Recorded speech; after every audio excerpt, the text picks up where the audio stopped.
చదవబడిన లేఖన భాగాన్ని దేవుడు దీవించలాగున దేవుని ఆత్మ సహాయం కొరకు చిన్న ప్రార్థన చేసుకుందాం. చిన్న ప్రార్థన. ప్రేమగల తండ్రి, మరొక జూమ్ బైబుల్ క్లాస్ కు మీరు సమకూర్చిన విధానం బట్టి మీకు వందనాలు చెల్లిస్తున్నాను.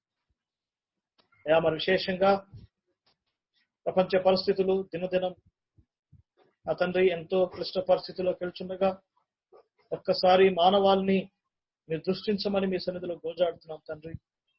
ఆనాడు దావీదు కింతే చాలు అని బతిమాడినట్టుగా ప్రభా మానవ జాతి మీద మీ కృప కరుణించమని వేడుకుంటున్నాం. నీ దయ ఆయుష్కాలం ఉంటుంది అని మీ వాక్యంలో సెలవిచ్చావు కదా. నీ కోపం నిమిషం మాత్రం ఉంటుంది కదా నాయన. ఆ తండ్రి, మరి మా దేశం కొరకు ప్రత్యేకంగా ప్రార్థిస్తున్నాం. నాయకులు ఎంతో ప్రయత్నాలు చేస్తున్నారు, కానీ ప్రభా దినదినం వ్యాపిస్తుండగా కరోనా వైరస్ ని బట్టి మీ సన్నిధికి వస్తున్నాను అయినా మీరు జ్ఞాపకం చేసుకోండి. నన్ను ఆనుకుని ఎన్నో పరిస్థితులు మరి ముడిపడి ఉంటుండగా నాయన స్త్రీలను జ్ఞాపకం చేసుకోమని ఈ చిన్న ధ్యానంలో మీ సహాయం మాకు అనుగ్రహించమని ప్రభువును రక్షకుడు యేసుక్రీస్తునామమున అడిగి వేడుకుంటున్నాము తండ్రి. ఆమేన్. మనం చదువుకున్న వాక్య భాగం మరి మనందరూ తెలుసు. దీనికి నేను ఒక పేరు పెట్టాను, లాక్డౌన్ సామ్ అని పేరు పెట్టాను. ఎందుకంటే చాలాసార్లు మన కీర్తనలు చదివేటప్పుడు ఓన్లీ కీర్తన చదువుతాం, కానీ పైన ఉన్న మాటలు మనం చదవండి. సహజంగా అలవాటు అది, కానీ పైన ఒక మాట మనం చదువుకున్నాం. గుహలో ఉన్నప్పుడు దావీదు చేసిన ప్రార్థన. గుహలో ఉన్నప్పుడు దావీదు చేసిన ప్రార్థన. మరి 5 పుస్తకాలని పద్య భాగం అంటారు. మనకు తెలిసిందే, యోబు, కీర్తనలు, సామెతలు, ప్రసంగి, పరమగీతం. ఈ 5 పుస్తకాలు ఎక్స్పీరియన్సెస్, అనుభవాల నుంచి వచ్చినవి. దానికి ముందు 17 పుస్తకాలు ఉన్నాయి. అవి చరిత్రలు, ఈవెంట్స్ అన్నమాట. అనేకమైన చరిత్రలు జరిగినాయి. ఆదాము నుంచి ఎస్తేరు వరకు అనేకమైన చరిత్ర గ్రంథాలు, అందులో అనేక సంభవాలు జరిగినాయి. దేవుడు సంభవాల ద్వారా మనతో మాట్లాడతాడు. అట్ ద సేమ్ టైం ఇప్పుడు మనం ఈ యొక్క పద్య భాగం ఎక్స్పీరియన్సెస్ అంటారు. భక్తుల అనుభవాల ద్వారా దేవుడు మనతో మాట్లాడతాడు. తర్వాత 17 పుస్తకాలు ఉన్నాయి, ప్రవక్తల గ్రంథాలు అంటారు వాటిని. వాటిలో ఈవెంట్స్ కాదు, ఎక్స్పీరియన్సెస్ కాదు, కానీ వాటిలో ఎక్స్పెక్టేషన్స్, యేసు ప్రభు రాకడ గురించిన అనేకమైనవి ఉంటాయి. ఈ 5 పుస్తకాల్లో మరి యోబు గ్రంథంలో మనం గ్రీఫ్ ఆఫ్ లైఫ్, మానవ జీవితం యొక్క దుఃఖం, గ్రీఫ్ ఆఫ్ లైఫ్ అని మనం చూడొచ్చు. కీర్తన గ్రంథంలో గ్రాటిట్యూడ్ ఆఫ్ లైఫ్, వ్యక్తిగత జీవితంలో నుంచి వచ్చే కృతజ్ఞత, గ్రాటిట్యూడ్ ఆఫ్ లైఫ్. సామెతల గ్రంథంలో గైడ్ లైన్స్ ఫర్ లైఫ్, జీవితానికి కావలసిన కొన్ని గైడ్ లైన్స్ మనం చూడొచ్చు. అంతేకాదు మరి ప్రసంగి గ్రంథంలో అంత వ్యర్థం వ్యర్థం అనే మూలుగులు, గ్రోన్స్ ఆఫ్ లైఫ్, జీవితానికి సంబంధించిన గ్రోన్స్ మనం చూడొచ్చు. కానీ పరమగీతం దానికి భిన్నంగా మరి గ్లాడ్నెస్ ఆఫ్ లైఫ్, మరి ప్రభులో ఆయన ప్రేమలో ఆనందించినప్పుడు పొందే ఎక్స్పీరియన్సెస్ ద్వారా రాయబడ్డాయి. Grief of life, gratitude of life, and guidelines for life, and then we see groans of life, and then gladness of life. ఈ యొక్క ఈవెంట్స్ లో మరి దావీదు గారు దాదాపుగా సగం కీర్తనలు రాశాడు. అందులో 8 కీర్తనలు ఆయన కష్టకాలాల నుంచి రాశాడు. అనేకమైన డిప్రెషన్, యాంగ్జైటీ, ఎంతో దుఃఖంలో నుంచి దాదాపుగా 8 కీర్తనలు రాశాడు. అవన్నీ చదవటం ఎంతైనా మంచిది. మనం చదువుకున్న 142వ కీర్తనకి 2 స్పెషాలిటీస్ ఉన్నాయి. 2 స్పెషాలిటీస్ ఉన్నాయి. ప్రతి కీర్తనకి ఏదో ఒక స్పెషాలిటీ ఉంటుంది. 150 కీర్తనలకి మనకు ఒకే రకం ఉన్నట్టు అనిపిస్తుంది, కానీ ప్రతి కీర్తన యూనిక్, ఒకదానికి అది పోల్చలేదు. చూడండి, మరి ఒకసారి దీంట్లో చూస్తున్నాను, దావీదు చేసిన ప్రార్థన అనే పదాన్ని మీరు చూడండి. ప్రేయర్. మీరు ఒకసారి ఇంట్లోకి వెళ్ళిన తర్వాత రేపు వీలుంటే 150 కీర్తనలు ప్రార్థన అని రాయబడిన కీర్తనలు ఎన్ని ఉండేవో చూడండి. కరెక్ట్ గా 5 కీర్తనలు మీకు కనపడతాయి. ప్రేయర్ అనే టైటిల్ తో 5 కీర్తనలు మీకు కనపడతాయి. అంతేకాదు స్తుతి, అర్పణ, స్తుతి అని కూడా 5 కనపడతాయి. ఎగ్జాక్ట్ గా 5 కీర్తనలు కనపడతాయి. 140 కీర్తనలు చూడండి, అక్కడ మీరు చూడొచ్చు. స్తుతి కీర్తన, ప్రార్థనా కీర్తనలు 5 ఉన్నాయి, స్తుతి కీర్తనలు 5 ఉన్నాయి. ప్రేయర్స్ అనే దాంట్లో మరి ఇది లాస్ట్, మరి 5వ సామ్గా మనం చూడొచ్చు. అంతేకాకుండా కింద ఇంకొక మాట ఉంది, దైవ ధ్యానము అనే మాట మనం చూస్తుంది. దైవ ధ్యానం 13 కీర్తనలు మీకు కనపడతాయండి. మీరు జాగ్రత్తగా, మీరు ఉన్నారు కాబట్టి నోట్ చేసుకోండి. దైవ ధ్యానము అని రాసిన కీర్తనలు మొట్టమొదటిగా 32వ కీర్తన పైన చెక్ చేసుకోండి ఒకసారి. ఒకసారి తీయండి. 32వ కీర్తన పైన ఉంటుంది, నాకు ఇక్కడ కనపడుతుంది కాబట్టి జస్ట్ ఒకసారి మీరు నోట్ చేసుకున్నాను చూస్తున్నాను. దైవ ధ్యానం అని పైన రాస్తుంది. దైవ ధ్యానం ఫస్ట్ 32వ కీర్తనతో ఆరంభమవుతుంది. ఇంటికి వెళ్ళిన తర్వాత మళ్ళీ చెక్ చేసుకోవచ్చు. తర్వాత 42వ కీర్తన మీద ఉంది, తర్వాత 44వ కీర్తన మీద ఉంది, తర్వాత 45వ కీర్తన మీద ఉంది, తర్వాత 52వ కీర్తన మీద ఉంది, తర్వాత 53వ కీర్తన మీద ఉంది, తర్వాత 54వ కీర్తన మీద ఉంది, తర్వాత 55వ కీర్తన మీద ఉంది, తర్వాత 74వ కీర్తన మీద ఉంది, తర్వాత 78వ కీర్తన మీద ఉంది, తర్వాత 88వ కీర్తన మీద ఉంది, తర్వాత 89వ కీర్తన మీద ఉంది. ఇప్పుడు లాస్ట్ది 13th 142 142వ కీర్తన మీద మనం చూస్తున్నాం. కష్టమేం కాదండి, కన్ఫ్యూజ్ పడద్దు. మీరు బైబిల్ ఓపెన్ చేసి చూస్తే కనీసం 13 కీర్తనల మీద దైవ ధ్యాన కీర్తన అని కనపడింది. వీటిని హీబ్రూ భాషలో మ్యాస్క్యుల్ సామ్స్ అంటారు. అట్లా ఎందుకు ఉందనేది మరి బైబిల్ పండితులకి ఇంకా కొంచెం కన్ఫ్యూజన్ గానే ఉంది. కానీ ఎక్కువ మంది ఏం చెప్తున్నారంటే ఈ కీర్తన ద్వారా దేవుని నడిపింపు, దేవుని ద్వారా జ్ఞానం పొందుకుంటున్నట్టుగా రాయబడింది. విజ్డమ్ ఫ్రమ్ గాడ్, లేకపోతే దేవుని ద్వారా బోధించబడుతున్నట్టుగా రాయబడింది. అందులో నుంచి కొంత విజ్డమ్, దేవుడు మన జీవితానికి కావలసిన పాఠాలు నేర్పిస్తున్నాడని ఎక్కువ మంది చెప్తున్నారు. వీటిని మ్యాస్క్యుల్ సామ్స్ అంటారు. ఇలాంటి 13 కీర్తనలు ఉన్నాయి. ఈ 13 కీర్తనలో ఆఖరి కీర్తన ఇది. ప్రేయర్ అని చెప్పే దాంట్లో ఆఖరి కీర్తన, దైవ ధ్యానం అని చెప్పే దాంట్లో ఆఖరి కీర్తన ఈ యొక్క మ్యాస్క్యుల్ సామ్. అంతేకాకుండా 145వ కీర్తన ముందు చూడండి, ఒక 7 కీర్తనలు ఉన్నాయండి. మీరు కావాలంటే 144, 143, 142, 141, 140, 139 ఈ 7 కీర్తనల్లో అనేకమైన ప్రేయర్స్ ఉంటాయి. బైబిల్ పండితులు ఏమంటున్నారంటే రేపు శ్రమల కాలంలో ఇశ్రాయేలు ప్రజలు వారు శ్రమలు పొందుతున్నప్పుడు వారు పాడుకునే పాటలు, వారు పాడే కీర్తనలు.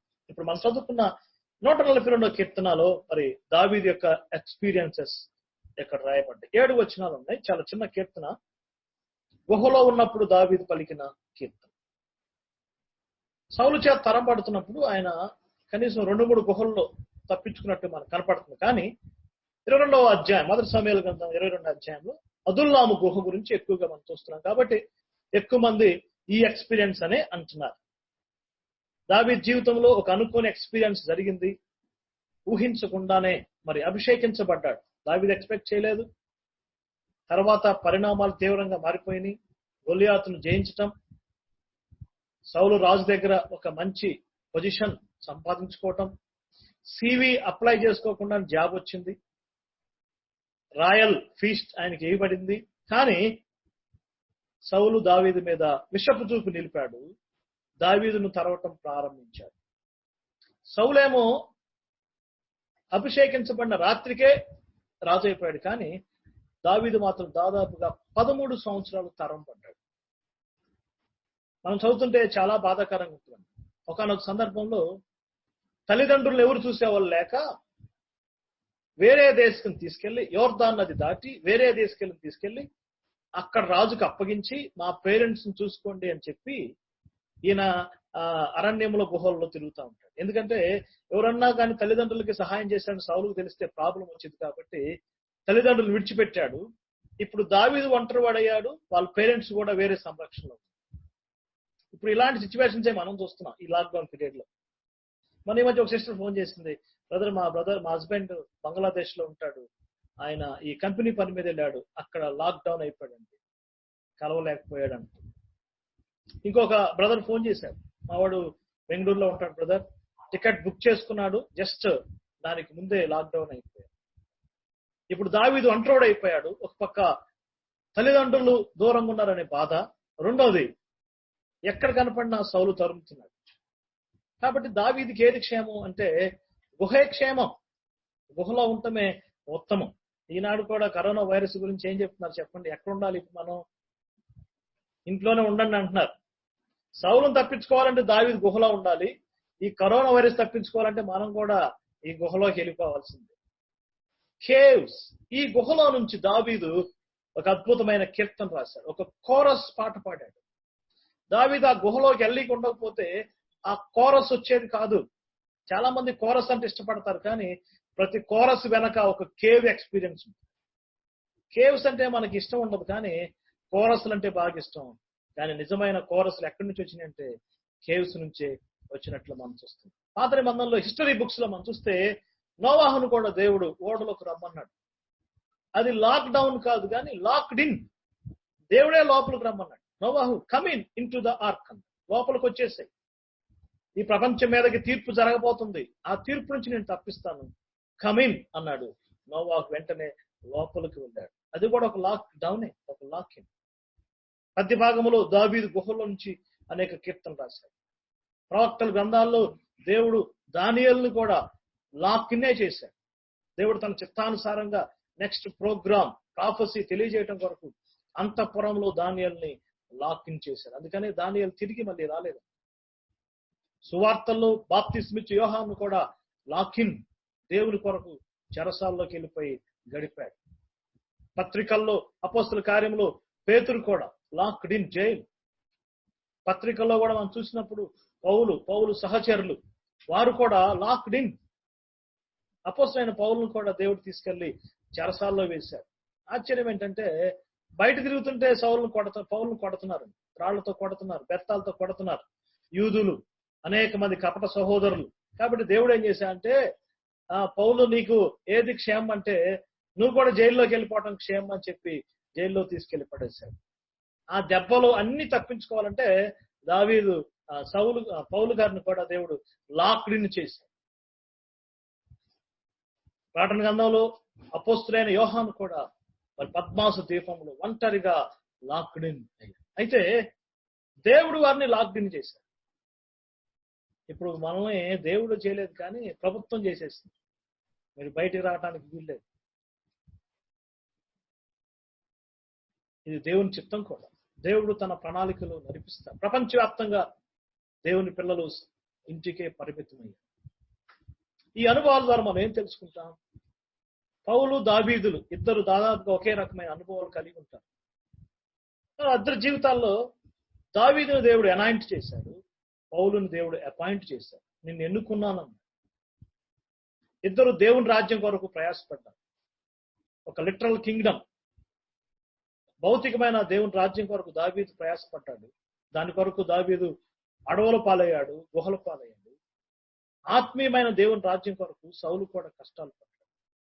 కానీ వారిద్దరూ లాక్డౌన్ అయ్యారు, కానీ ఇద్దరు జీవితాల్లో ఆ యొక్క అనుభవాలు అనేక మందికి ఉపయోగాలైంది. దావీదు లాక్డౌన్ అవటం వలన అనేక పోయమ్స్ వచ్చింది, అనేకమైన పాటలు, అనేకమైన అనుభవాలు. ఈనాడు మరి ప్రపంచవ్యాప్తంగా ఆ కీర్తనలు మనం ధ్యానం చేయడానికి ప్రభు సహాయం చేస్తారు. దావీదు అయితే అపోస్తలుడైన పౌలు లాక్డౌన్ అవటం వలన అద్భుతమైన పత్రికలు మనకు వచ్చినాయి. పర్సనల్ లెటర్స్, ప్రిజన్ లెటర్స్ మనకి దావీదు ద్వారా ఏమో పోయమ్స్ ప్రపంచానికి వస్తే, పౌలు ద్వారా ఏమో ప్రిజన్ లెటర్స్ వచ్చినాయి. ఎఫ్ఎస్సి పత్రిక, అందులో అద్భుతమైన సత్యాలు. వారి యొక్క గుహ అనుభవాలు లేకపోతే వారి యొక్క లాక్డౌన్ అనుభవాలు ప్రపంచానికి మేలు చేసింది.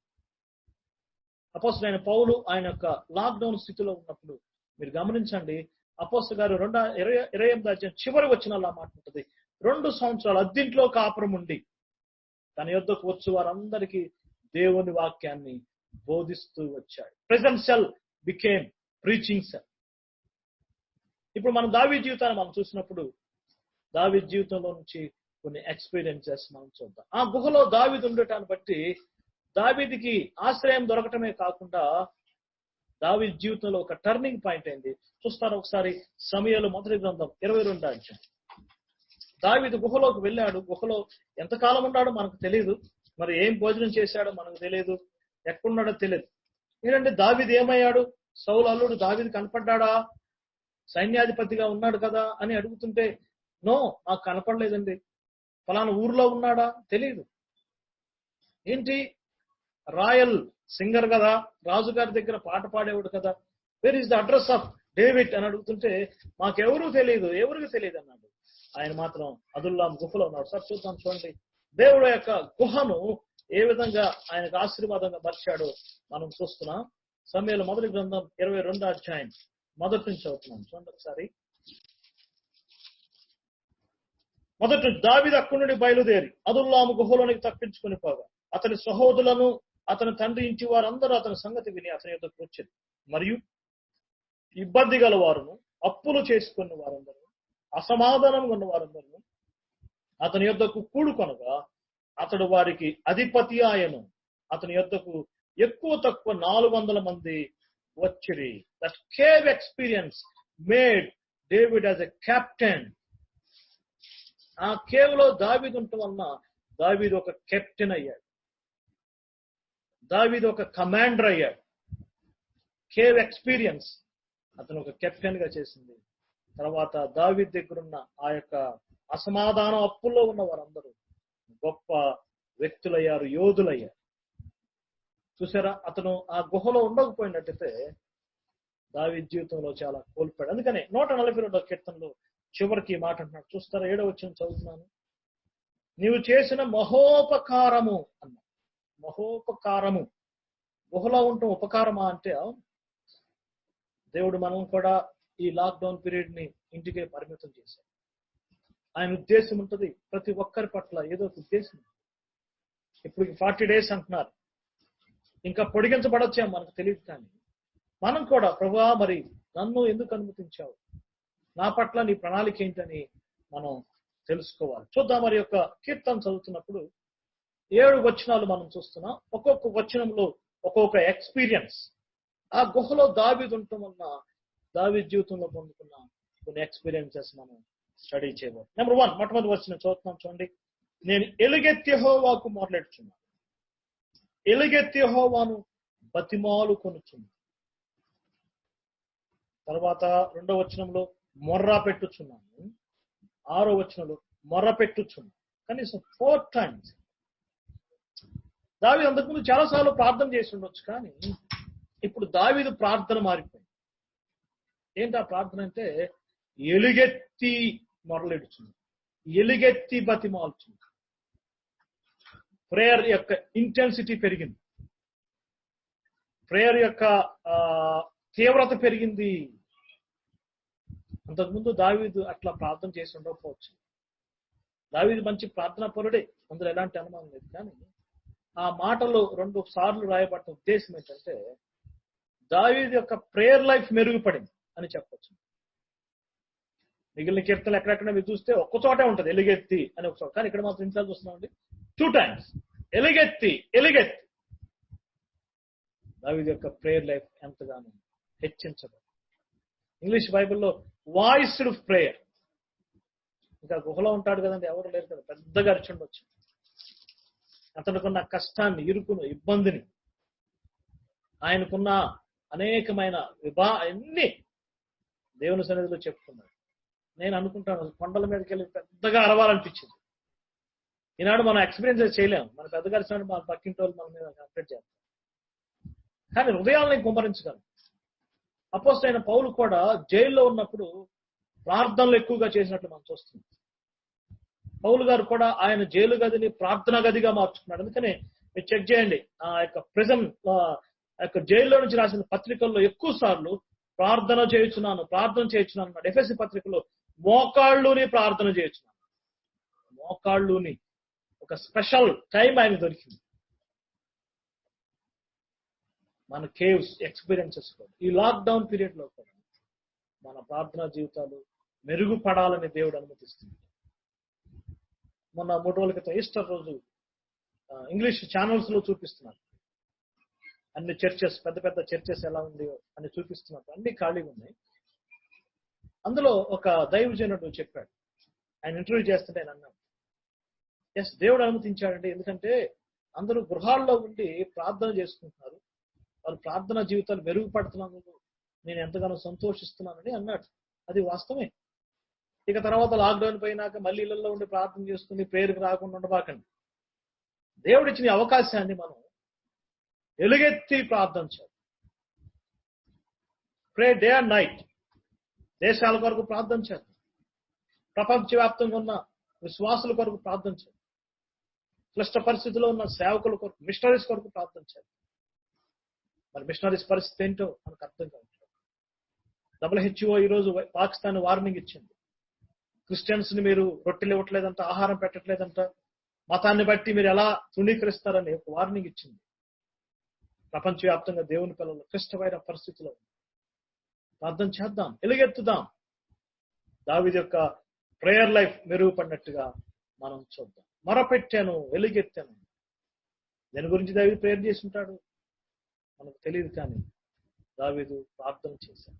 రేపు శ్రమల కాలంలో కూడా ఇశ్రాయేలు ప్రజలు, ప్రకటన గ్రంథం 6వ అధ్యాయం ఆ మాటలు మనం చూస్తున్నాం. కొండల్లారా మమ్మల్ని కప్పండి, గుహల్లారా మేము దాక్కుంటామని రేపు చెదిరిపోయినప్పుడు వారు కూడా ప్రార్థన చేస్తారు. ఈ ప్రార్థనే ఒకరు చేస్తారు. అందుకే ఇందా చెప్పాను, శ్రమల కాలం, ఈ 7 కీర్తనలు రేపు శ్రమల కాలంలో పాడుకునే కీర్తనలు. ప్రతి యూదుడు తప్పించుకుంటాడు, గుహల్లోకి వెళ్ళిపోతాడు, గుహల్లోకి వెళ్ళి ప్రార్థన చేస్తాడు. దావీదు యొక్క ఎక్స్పీరియన్సెస్ ఒక ప్రాఫిటిక్ గా మనం చూడొచ్చు. ప్రేయర్ చేయాలి. అందుకని నిన్నే మనం చెప్పుకున్నాం, అధికారుల కొరకు, రాజుల కొరకు మనం సుఖంగా నెమ్మదిగా బ్రతకాలంటే అధికారులు, నాయకులు సరైన డెసిషన్ తీసుకోవాలి. కాబట్టి వారి కొరకు ప్రార్థన చేద్దాం. సెకండ్ వెర్స్ మనం చూద్దాం. చూడండి, బహు వినయముగా ఆయన సన్నిధిని మొరపెట్టుచున్నాను, నాకు కలిగిన బాధ ఆయన సన్నిధిని తెలియజెప్పుచుంది. ఇప్పుడు దావీదుకి వినయం వచ్చిందండి, బహు వినయం. చాలా మాటలు మనం చూడొచ్చు. ఒకసారి చూడండి, సమూయేలు గ్రంథం, సమూయేలు మొదటి గ్రంథం. వినయము అనే మాట దావీదు గురించి చాలాసార్లు రాయబడింది. వినయము, వివేకము. మొదటి రాజు 18వ అధ్యాయంలో మీరు చూడొచ్చు. 18వ అధ్యాయం దావీదు యొక్క వినయం ఎంతో చక్కగా ఉంటుంది. సౌలు దగ్గరికి వెళ్ళినప్పుడు అతని యొక్క సుబుద్ధి గురించి రాయబడింది, వివేకం గురించి రాయబడింది, వినయం గురించి రాయబడింది. ఇప్పుడు దావీదు గుహలో ఉండి తన జీవితాన్ని ఒకసారి పరీక్షించుకుంటాడు. అతని జీవితాన్ని ఒకసారి పరిశీలించుకున్నప్పుడు దేవుని సన్నిధిలో ఎంత తగ్గించుకోవాలో అర్థం చేసుకుంటూ, వినయంగా కాదండి, బహు వినయంగా మన జీవితాల్లో విధేయత రావటానికి. మీరు గమనించారు కదా, ఇప్పుడు కోటేశ్వరుడైనా ఏం చేయలేని పరిస్థితికి వచ్చాడు. స్పోర్ట్స్ మ్యాన్ అయినా, సెలబ్రిటీ అయినా, విమానంలో తిరిగేవాడైనా ఇప్పుడు నథింగ్. బయటికి రాలేడు, బయట తిరగలేడు. ఇప్పుడు అర్థమవుతుంది మానవుడి యొక్క పరిస్థితి ఏంటో, ఎంత అల్పమైన వాడు, ఎంత దేవుని దృష్టిలో మానవుడి యొక్క విలువేంటో అర్థమైపోతుంది. మినిస్టర్స్, ముఖ్యమంత్రులు కూడా అటాక్ అవుతుంది, రిపోర్టర్స్ కి, డాక్టర్స్ కి, ఒక్కళ్ళని కాదు. ఈనాడు ఎందుకు టీవీలు ఎంత బాగా చెప్తున్నారంటే, మీరు సరిగ్గా లేకపోతే మాకు వచ్చింది అని వాళ్ళు కంగారు పడతారు. వినయం రావాలి, దీనుల యొద్ద నివాసం చేస్తారు. ఆ గుహలో దేవుడు దావీదుతో సహవాసం చేశాడు. విరిగి నలిగిన వారి యొద్దను, దీనుల యొద్దను ఆయన నివాసం చేస్తాడు. రెండోది, గుహ దావీదుకు దీనత్వం నేర్పించింది. ఆ దీనత్వం దావీదు జీవితం అంతా కొనసాగింది. ఆయన యొక్క రాతల్లో, ఆయన జీవితంలో మనం చూస్తున్నాం. మన కేవ్స్, మన లాక్డౌన్ పీరియడ్ లో కూడా మన యొక్క అల్పత్వాన్ని మనం తెలుసుకున్నాం. ఇంతకాలం మనం అనుకున్నాం ఐఎమ్ సంథింగ్ అనుకున్నాం కదంటే, ఎంతో విర్రవీగి ఉండొచ్చు. మన యొక్క ఆస్తులు చూసి, మన యొక్క అంతస్తులు చూసి ఎంతో విర్రవీగి ఉండొచ్చు. రేపు ఏమవుతాయో మనకు తెలియదు. రేపు మనకున్న ఇవన్నీ వాటి పరిస్థితి ఏంటో మనకు తెలియదండి. ఇటీవల ఇటలీలో ఒక పెద్ద ధనవంతుడు, ఆ కుటుంబంలో అందరూ చనిపోతే అతను కూడా ఒక పెద్ద స్టోరీ నుంచి కింద పడి చనిపోయాడు. ఇవన్నీ ఏం పనిచేయవు మన జీవితాల్లో. దీనత్వాన్ని నేర్చుకుందాం. ఏ విషయాల్లో మనం ఘనంగా ఎంచుకున్నాము వాటి విషయాల్లో మనం. 3వ వచనం చూద్దాం. చూడండి, నాలో కృంగి ఉన్నది, నేను నడవలసిన త్రోవ నాకు చక్కగా చాటుగా ఉన్నది. నేను నడవలసిన త్రోవలో చాటుగా పగవారు ఉన్నారు, నాలో కృంగి ఉన్నానని చెప్పి, నా మార్గము నీకు తెలియను. అందరూ అడుగుతున్నారు, దావీదు ఇటైనా వెళ్ళాడా, ఇటైనా వెళ్ళాడా? ఏమో మాకు తెలియదండి అంటారు. కానీ దావీదు ఏమంటే, యు నో మై పాత్, నా మార్గము నీకు తెలియదు. ఎస్, మన జీవితాల్లో మన మార్గాలు సరి చేసుకునే సమయం ఇది. వంకర మార్గాలు ఉన్నాయా? బలహీన మార్గాలు ఉన్నాయా? మన నడకలు సరిగా లేవా? గుహలో ఉండి మన నడక గురించి ధ్యానం చేద్దాం. గత కాలాల్లో మనం ఎలా నడిచాం, మన యొక్క వేస్ మనం పరీక్షించుకుందాం. నీకు తెలియను. ఎంత అద్భుతంగా దావీదు దేవుని యొక్క జ్ఞానాన్ని గురించి తెలియజేస్తాడు. మన జీవితాల్లో దేవుడు మన నడతలను సరిచేసుకోవడానికి ఈ లాక్డౌన్ అనుగ్రహించాడని నేను నమ్ముతున్నాను. ప్రశాంత వాతావరణం దొరికింది అంటే మరి ఇవి లేని వారు ఉన్నారు, వారి కొరకు మనం జ్ఞాపకం చేసుకుంటున్నాం. ఈ సమయాల్లో మన మార్గాలను సరి చేసుకుంటాం. డియర్ బ్రదర్స్ అండ్ సిస్టర్స్, మన మార్గాలు ఆయనకు అప్పగిద్దాం. ఫ్యూచర్ మార్గం మనకు తెలియదు, రేపు ముందు ఎలా నడవాలో మనకు తెలియదు, కానీ మనతో నడిచి వచ్చే ఆయన ఉన్నాడు. ఆయనతో కలిసి నడుద్దాం. మన జీవిత ప్రయాణాల్లో ఆయన ఆహ్వానిద్దాం. మన మార్గాలు సరళం చేసుకుందాం. మన మార్గాలు నీతి మార్గం. 23 కీర్తన మనకు తెలిసి రాసి 23 కీర్తన, నీతి మార్గంలో నన్ను నడిపిస్తాం. మన పాత్స్ మనం సరి చేసుకుందాం. Let us repent. మన గత మార్గాల గురించిన ఆలోచన కలిగి మన యొక్క మార్గాలు ప్రభువుకి అప్పగిద్దాం. 4వది మనం చూస్తున్నాం, చూడండి. నా కుడి ప్రక్క నిదానించుడును, నన్ను ఎరిగిన వాడు ఒక్కడును లేకపోయాడు. ఆశ్రయం ఏది నాకు దొరకలేదు, నాయుడులా జాలి పడేవాడు ఒక్కడును లేదు. మన జీవితాల్లో మనకు ఒకే ఒక వ్యక్తి తోడుగా ఉన్నాడని గ్రహించాలి. నాకు ఎవరూ లేరయ్యా, నువ్వే ఉన్నావు అనే పాఠం నేర్పించడానికే దేవుడు మనకి లాక్డౌన్ అనుగ్రహించాడు. చాలా మంది ఏమనుకుంటారంటే, నాకు వాళ్ళు ఉండాలే వీళ్ళు ఉండాలే అనుకుంటారు. నేను ఒంటరి వాడిని, ఐ ఆమ్ నథింగ్ అనే పాఠం నేర్పించడానికి దేవుడు గుహలో దావీదుని వేశాడు. డియర్ బ్రదర్స్ అండ్ సిస్టర్స్, దావీదు యాకోబు కూడా ఎబ్బోకు రేవు దగ్గర ఒక్కడే మిగిలిపోయాను, ఒంటరి అయిపోయాను. ఆస్తి ఉంది, వెండి ఉంది, బంగారం ఉంది, భార్యలు ఉన్నారు, పిల్లలు ఉన్నారు, అవన్నీ చూసుకున్నాడు. కానీ యాకోబుకి అర్థమైపోయింది వీటి వలన ఉపయోగం లేదు. యాకోబు ఒంటరి వాడయ్యాడు, దేవుణ్ణి కలుసుకున్నాడు. ఐఆమ్ నథింగ్ అనుకున్నాడు. అతను విరగొట్టబడ్డాడు, అతను నలగొట్టబడ్డాడు. దేవుడు అతన్ని ఆస్వాదించాడు. మన జీవితాల్లో ఎప్పుడు నేర్చుకుంటాం ఈ పాఠం? మోషే కూడా తన జీవితంలో ఐఆమ్ సంథింగ్ అనుకున్నాడు, కానీ నిర్గమాకాండ 3వ అధ్యాయంలో ఐఆమ్ నథింగ్ అన్నాడు. నేను ఎంతటి వాడిని ప్రభువా? ఐఆమ్ నథింగ్ అంటేనే దేవుడు ఉపయోగించుకుంటాడు. మన జీవితాల్లో కూడా ఈ గ్రహింపు మనం కలిగి ఉండాలి. ఒకవేళ యువర్ సంథింగ్ అనుకుంటున్నావేమో బ్రదర్, యువర్ సంథింగ్ అనుకుంటున్నావేమో sister, we are nothing. God is everything. ఒక్కడు కూడా లేడు. చుట్టూ చూసుకున్నాడు, ఏముంది? కనపడుతుంది, కింద బండ కనపడుతుంది, పైన రూఫ్ కనపడుతుంది, నథింగ్. చుట్టూ చీకటి, గాఢాంధకారం, ఎవరూ నాకు లేరు. ఇప్పుడే మంచి అద్భుతమైన పాఠం అని విన్నాను. దేవుడే నాకు ఆశ్రయం, దివ్యమైన దుర్గం. యాకోబు దేవుడు మనకు తోడుగా ఉన్నాడు. మన జీవితాల్లో దేవుని మీద ఆధారపడటం నేర్చుకుందాం. అప్పటి వరకు దావీదు నాన్నలు సౌలు దగ్గర పనిచేస్తున్నారు అనుకుని ఉండొచ్చా, మనకు తెలియదు. కానీ ఇప్పుడు దావీదు జీవితంలో ఒక పాఠం నేర్చుకున్నాడు. ఏంటంటే ఐ ఆమ్ నథింగ్. 5th మనం చూద్దాం, చూడండి. 5వ వచనం, యెహోవా నీకే నేను మొరపెట్టుచున్నాను, నా ఆశ్రయదుర్గం నీవే, సజీవులున్న భూమి మీద నీవే నా స్వాస్థ్యము, నీవే అని నేను అనుకొంటిని. దావీదు యొక్క నిరీక్షణ. ఇక్కడ గమనిస్తే 4వ వచనంలో నా మార్గము నీకు తెలియను అనేది గతాన్ని గురించిన మాట, పాస్ట్. నా పాత్ నీకు తెలుసు. 5వ వచనం, నాకు స్వాస్థ్యము నీవే, ప్రజెంట్. 7వ వచనం చూడండి, నా ప్రాణమును తప్పించుము, ఫ్యూచర్. ఇప్పుడు దావీదుకి శాలరీ పోయిందండి, దావీదుకి పోర్షన్ పోయింది. సౌలు దగ్గర డ్యూటీ చేస్తున్నాడు కదా,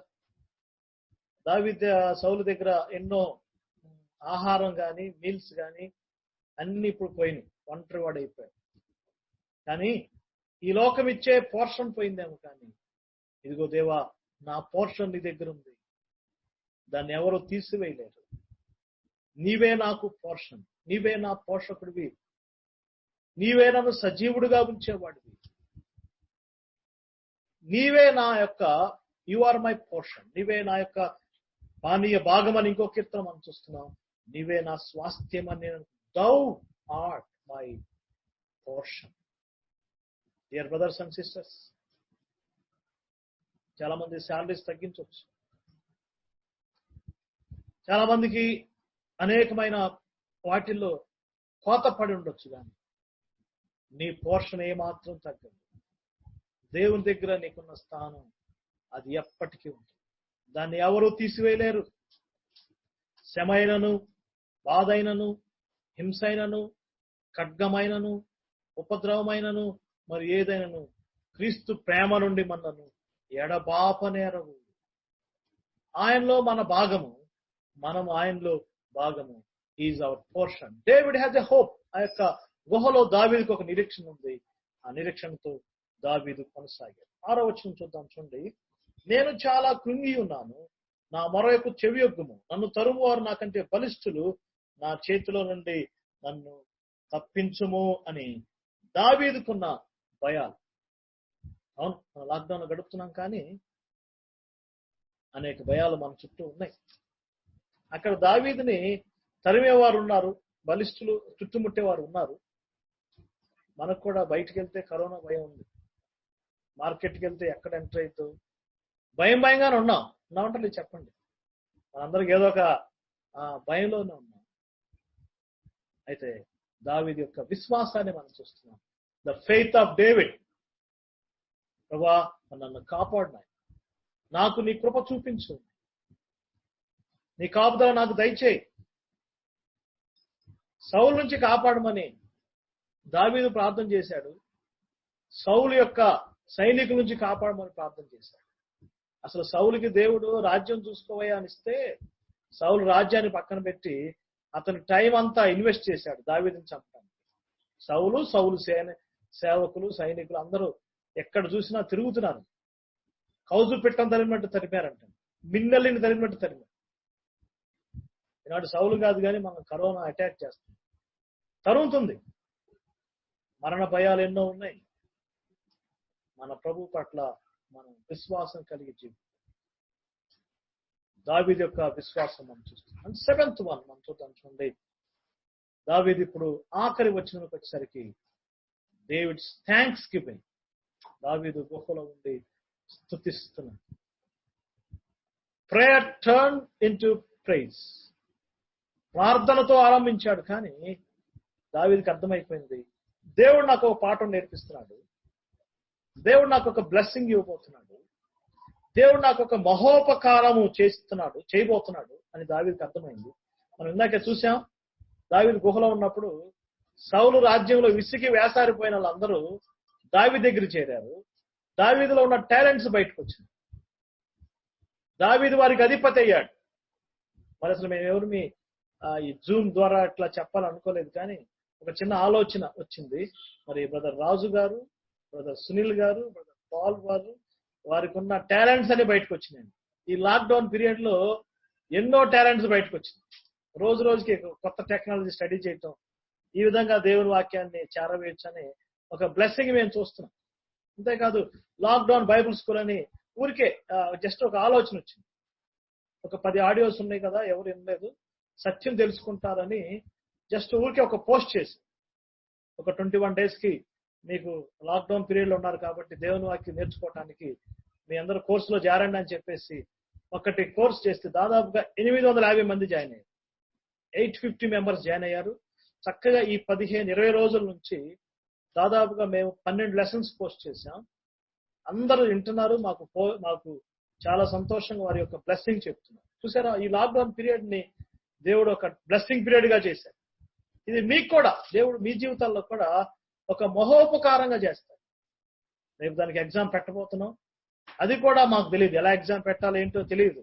అప్పుడు చాలా మరి వీరికే టెక్నాలజీ నేర్చుకుని అంత దేవుడు ఒక్కొక్క జ్ఞానం ఇస్తున్నాడు. చూసారా, మరి ఒకవేళ ఈ లాక్డౌన్ పీరియడ్ లేకపోతే బ్రదర్ రాజు దొరికేవాడు కాదు, బ్రదర్ సునీల్ గారు దొరికేవాళ్ళు కాదు, బ్రదర్ పాల్ దొరికేవాళ్ళు కాదు, మీరు కూడా దొరికేవాళ్ళు కాదు.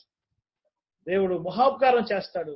Caves turns into great. దావీదు జీవితంలో ఆ గుహలో ఉండబట్టి దావీదు కెప్టెన్ అయ్యాడు. తర్వాత దావీదు క్యాపిటల్కి వెళ్ళాడు, యెరూషలేంకి వెళ్ళాడు. తర్వాత వారి సమక్షంలోనే రాజు అయ్యాడు. మహోపకారం చూశాడు. ఆయన్ని స్తుతిస్తున్నాం. మనం కూడా ఏం చేద్దాం? ఆయన స్తుతిద్దాం, ఆయన కొనియాడుదాం, ఆయన థ్యాంక్స్ తెలియచేద్దాం. ప్రేయర్తో ఆరంభించబడింది, ప్రైజెస్తో ముగించబడింది. అపోస్తలుడైన పౌలు జీవితంలో కూడా తన పత్రికలన్నిటిలో చివరిలో ఆయన కృతజ్ఞతాస్తుతులు చెల్లిస్తున్నానని ఎక్కువగా రాశాడు. ఆ జైల్లో ఉండి రాసిన పత్రికల్లో మీరు స్టడీ చేయండి. కృతజ్ఞతాస్తుతులు చెల్లిస్తున్నాను, కృతజ్ఞతాస్తుతులు చెల్లిస్తున్నాను, కృతజ్ఞతాస్తుతులు చెల్లిస్తున్నాను చెప్పాడు. ఒక వచనం చదువుకుని ప్రార్థన చేసుకున్నా. అపోస్తలుడైన పౌలు జైల్లో ఉండి రాసిన పత్రికల్లో ప్రముఖమైన పత్రిక ఎఫెసీ పత్రికలో ఆయన రాసిన ఆరాధన, లేకపోతే డాక్సాలజీ అంటారు. ఎఫెసీ పత్రిక 3వ అధ్యాయం 14వ వచనం చదువుతున్నాను. జాన్ పాలన్ గారు సిద్ధంగా ఉండాలి. తర్వాత మీరు ప్రేయర్ చేయాల్సి ఉంటుంది. 3వ అధ్యాయం చూడండి ఒకసారి, అందరం కలిసి చదువుతాం. 14వ వచనం చదవండి.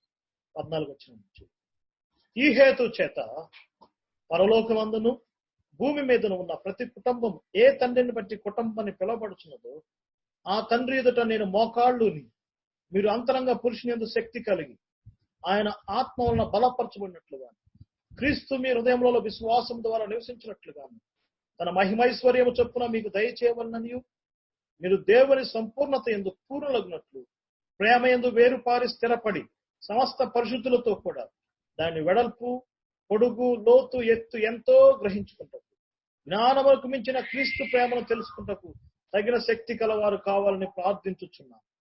మనలో కార్యసాధకమైన తన శక్తి చొప్పున మనం అడుగు వాటి కంటేను ఊహించు వాటి కంటేను అత్యధికముగా చేయు శక్తి గల దేవునికి క్రీస్తు యేసు మూలముగా సంఘములో తరతరములు సదాకాలము మహిమ కలుగును గాక. ఆమేన్. Thank you.